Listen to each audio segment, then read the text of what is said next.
Salam damai sejahtera dalam kasih Tuhan Yesus Kristus. Selamat pagi dan selamat Paskah untuk kita semua. Hari ini 5 April 2021, renungan harian KKE untuk kita dari 1 Korintus 15 ayat 35 hingga ayat yang ke-44.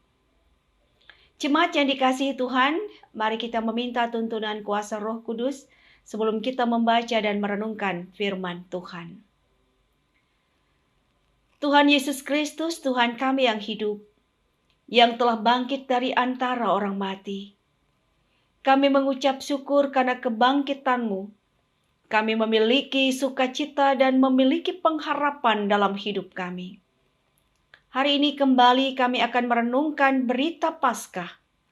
Pimpinlah kami dengan kuasa Roh-Mu yang kudus, sehingga kami mengerti kebenaran yang Engkau ajarkan kepada kami. Kami meminta dalam nama Tuhan Yesus Kristus. Amin. Jemaat Tuhan, baiklah saya akan membacakan nas Alkitab untuk kita semua dari 1 Korintus pasal 15 ayat 35 hingga ayat yang ke-44 berbunyi demikian. Dengan perikop kebangkitan tubuh. Tetapi mungkin ada orang yang bertanya, bagaimanakah orang mati dibangkitkan? Dan dengan tubuh apakah mereka akan datang kembali? Hai orang bodoh, apa yang engkau sendiri taburkan tidak akan tumbuh dan hidup kalau ia tidak mati dahulu. Dan yang engkau taburkan bukanlah tubuh tanaman yang akan tumbuh, tetapi biji yang tidak berkulit, umpamanya biji gandum atau biji lain. Tetapi Allah memberikan kepadanya suatu tubuh seperti yang dikehendakinya. Ia memberikan kepada tiap-tiap biji tubuhnya sendiri. Bukan semua daging sama. Daging manusia lain daripada daging binatang, lain daripada daging burung, lain daripada daging ikan. Ada tubuh sorgawi dan ada tubuh duniawi. Tetapi kemuliaan tubuh sorgawi lain daripada kemuliaan tubuh duniawi. Kemuliaan matahari lain daripada kemuliaan bulan. Dan kemuliaan bulan lain daripada kemuliaan bintang-bintang. Dan kemuliaan bintang yang satu berbeda dengan kemuliaan bintang yang lain. Demikianlah pula halnya dengan kebangkitan orang mati. Ditaburkan dalam kebinasaan, dibangkitkan dalam ketidakbinasaan. Ditaburkan dalam kehinaan, dibangkitkan dalam kemuliaan. Ditaburkan dalam kelemahan, dibangkitkan dalam kekuatan. Yang ditaburkan adalah tubuh alamiah. Yang dibangkitkan adalah tubuh rohania. Jika ada tubuh alamiah, maka ada pula tubuh rohania. Jemaat yang dikasihi oleh Tuhan Yesus Kristus.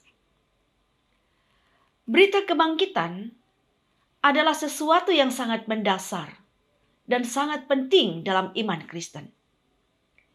Sebab itu prinsip kebangkitan tidak boleh dianggap remeh atau tidak boleh diabaikan. Karena kebangkitan menjadi sumber berita Injil. Sebab kalau Yesus yang kita sembah tidak bangkit, maka sia-sialah iman kita. Jika Yesus yang kita sembah tidak bangkit, maka sia-sialah pekabaran Injil yang kita lakukan. Sia-sialah ibadah kita. Sia-sia semua pelayanan kita. Sia-sia juga orang yang belajar teologi. Sia-sia para martir mempertahankan iman mereka demi Kristus. Bahkan tidak berguna semuanya. Saudara dikasih Tuhan, memang tidak mudah orang untuk dapat mengerti, apalagi untuk dapat menerima konsep tentang kebangkitan orang mati. Sulit untuk bisa mempercayai kebangkitan orang mati.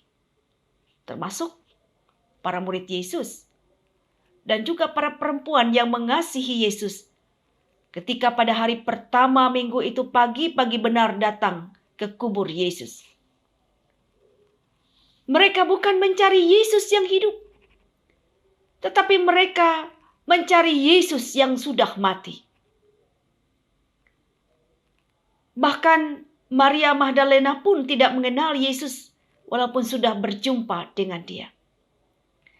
Hal ini tidak lain karena memang peristiwa bangkit dari kematian bukanlah hal yang lazim dan bukan suatu yang masuk akal.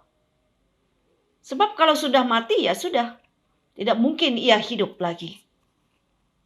Sehingga memang sulit untuk bisa mempercayai adanya kebangkitan orang mati. Maka tidak mengherankan jika tentang hal ini telah menimbulkan satu masalah di kalangan jemaat Korintus. Karena ada pandangan yang menolak adanya kebangkitan orang mati. Inilah yang menjadi persoalan dalam 1 Korintus pasal 15 ini. Secara khusus kita dapat melihat mulai di ayat yang ke-12.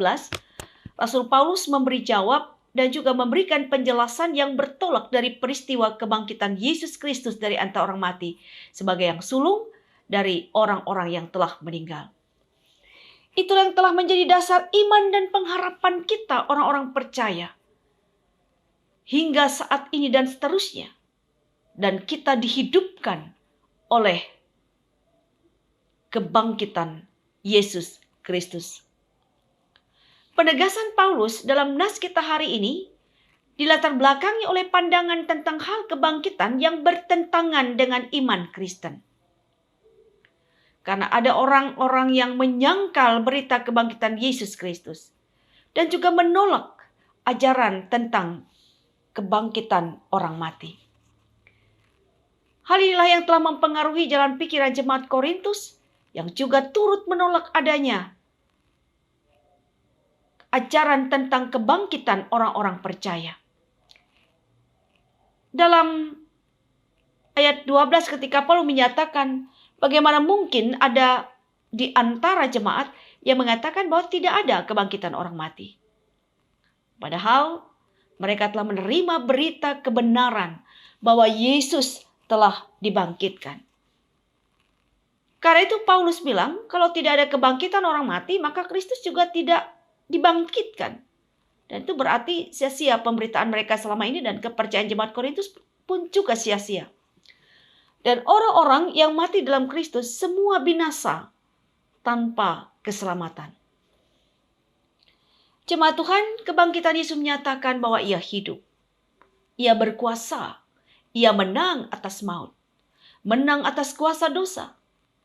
Itulah puncak karya Kristus yang membuat berita Injil berkualitas dan berkuasa. Memimpin kehidupan kita menuju hidup yang kekal. Paulus telah mengingatkan, jikalau kita hanya dalam hidup ini saja menaruh pengharapan pada Kristus, maka kita adalah orang yang paling malang dari semua manusia. Berita tentang kebangkitan bukanlah sebuah hayalan bagi kita orang percaya, karena dasar dan kepastian bagi berita itu tidak lain adalah Kristus yang telah bangkit dari antara orang mati. Dan kebangkitan Kristus itu jelas tidak hanya mencakup aspek kehidupan, iman percaya kita di masa ini saja, tetapi juga satu pengharapan bagi kehidupan kita di masa yang akan datang. Karena pada kehidupan yang akan datang, kita akan dibangkitkan bersama-sama dengan Kristus dengan tubuh surgawi. Kebangkitan dalam Kristus adalah kebangkitan dalam kemuliaan. Itulah yang terjadi pada kebangkitan tubuh orang-orang percaya kelak. Setiap orang yang mati dalam Kristus akan dibangkitkan dalam kemuliaannya. Dibangkitkan bukan dalam tubuh yang akan binasa, tetapi dibangkitkan dalam tubuh rohani. Seperti tertulis di ayat yang ke-42 hingga ayat yang ke-44 yang berkata, demikianlah pula halnya dengan kebangkitan orang mati, ditaburkan dalam kebinasaan, dibangkitkan dalam ketidakbinasaan. Ditaburkan dalam kehinaan, dibangkitkan dalam kemuliaan. ditaburkan dalam kelemahan, dibangkitkan dalam kekuatan. Yang ditaburkan adalah tubuh alamiah, yang dibangkitkan adalah tubuh rohania. Inilah berita bagi kita di hari Paskah yang kedua ini, bahwa Yesus telah bangkit dengan tubuh kemuliaannya.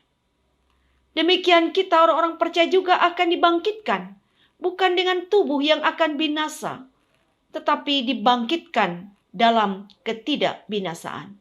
Dibangkitkan dalam kemuliaan. Dibangkitkan dalam kekuatan. Dan yang dibangkitkan itu adalah tubuh rohania. Demikian firman Tuhan untuk kita. Selamat mengawali hari-hari dalam minggu ini dengan sukacita dan pengharapan Paskah Kristus. Tuhan Yesus memberkati. Amin.